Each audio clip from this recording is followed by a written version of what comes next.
Les maîtres de la loi et les chefs des prêtres comprennent que Jésus a raconté cette histoire contre eux. C'est pourquoi ils cherchent à l'arrêter tout de suite. Mais ils ont peur du peuple.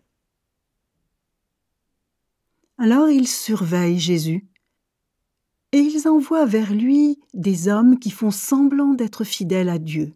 Ces gens-là veulent trouver des erreurs dans les paroles de Jésus. Ainsi, on pourra le livrer au gouverneur qui a pouvoir et autorité sur le pays.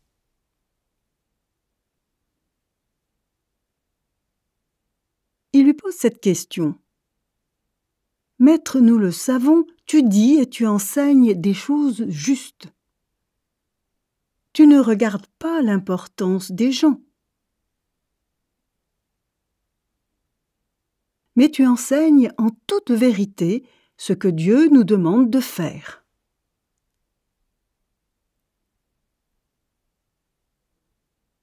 Dis-nous, est-il permis ou non de payer l'impôt à l'empereur romain ? »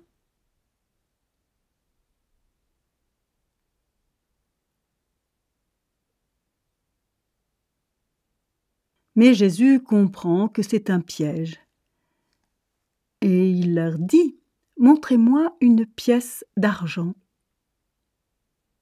Sur cette pièce, il y a l'image et le nom de quelqu'un. De qui donc ?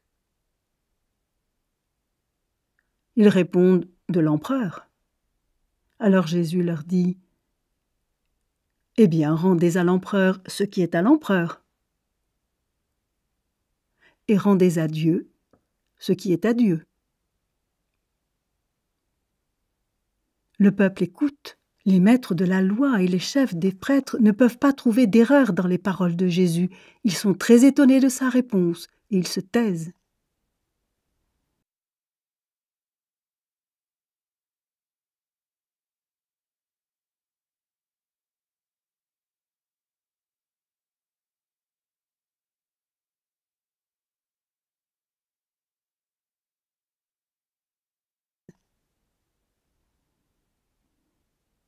Quelques Sadducéens s'approchent de Jésus.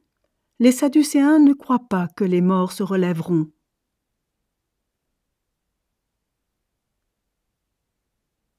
Ils posent cette question à Jésus. « Maître, Moïse a écrit pour nous dans la loi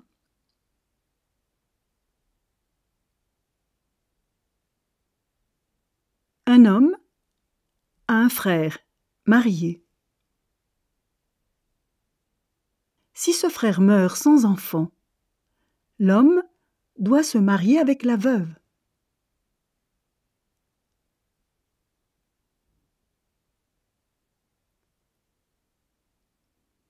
Ainsi, il donnera des enfants à son frère qui est mort. Eh bien, supposons ceci.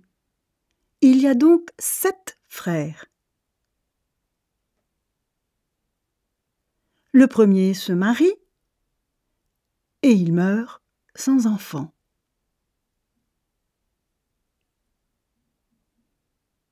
Le deuxième se marie avec la veuve et il meurt sans enfant. Il arrive la même chose au troisième et aux autres aussi. Les 7 frères meurent sans laisser d'enfants. Finalement, la femme meurt à son tour. Quand les morts se relèveront, elle sera la femme de qui ? En effet, chacun des 7 frères a été son mari. Jésus leur répond, « Dans ce monde, les hommes et les femmes se marient.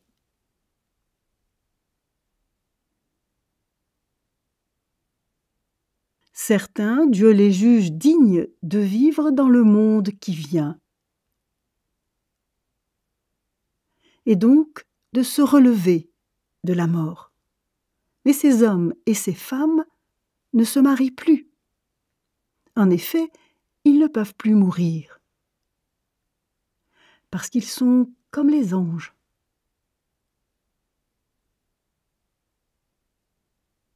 Ils sont fils de Dieu.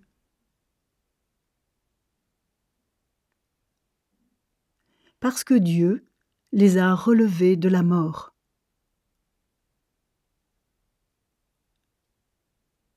Et Moïse a montré clairement que les gens se réveillent de la mort.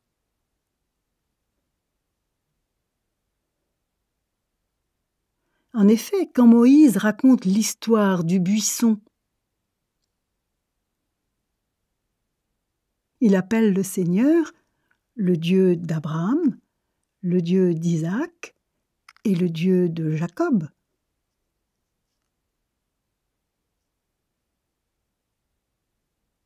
Jésus ajoute « Dieu n'est pas le Dieu des morts, mais il est le Dieu des vivants, parce que tous vivent pour lui. »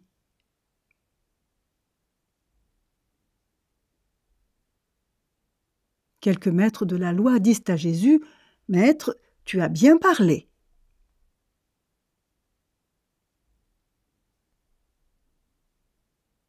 Et ils n'osent plus lui poser d'autres questions.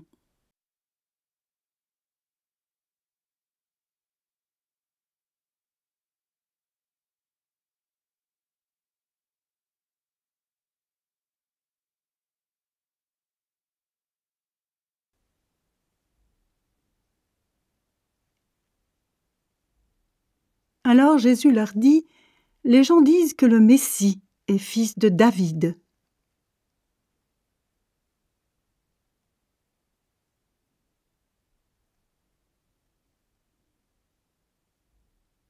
Mais comment peuvent-ils dire cela?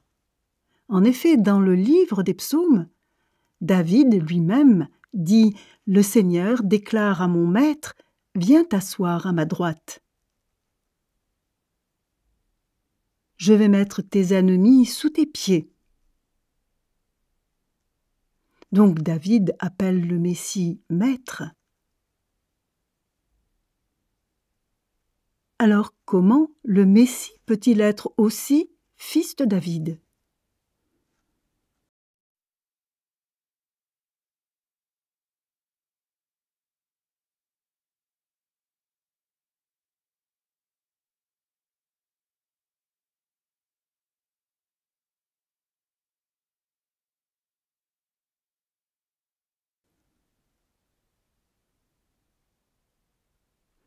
Tout le peuple écoute Jésus. Alors il dit à ses disciples « Attention, ne faites pas comme les maîtres de la loi. Ils aiment se promener avec de grands vêtements. Ils aiment qu'on les salue sur les places de la ville.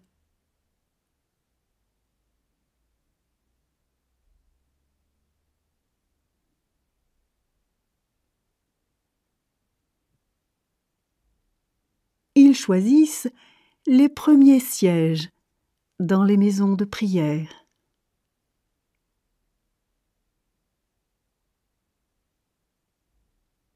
Et les premières places dans les grands repas.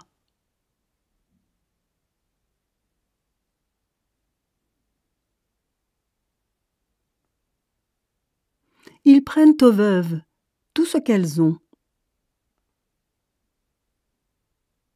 Et en même temps, ils font de longues prières pour faire semblant d'être bons.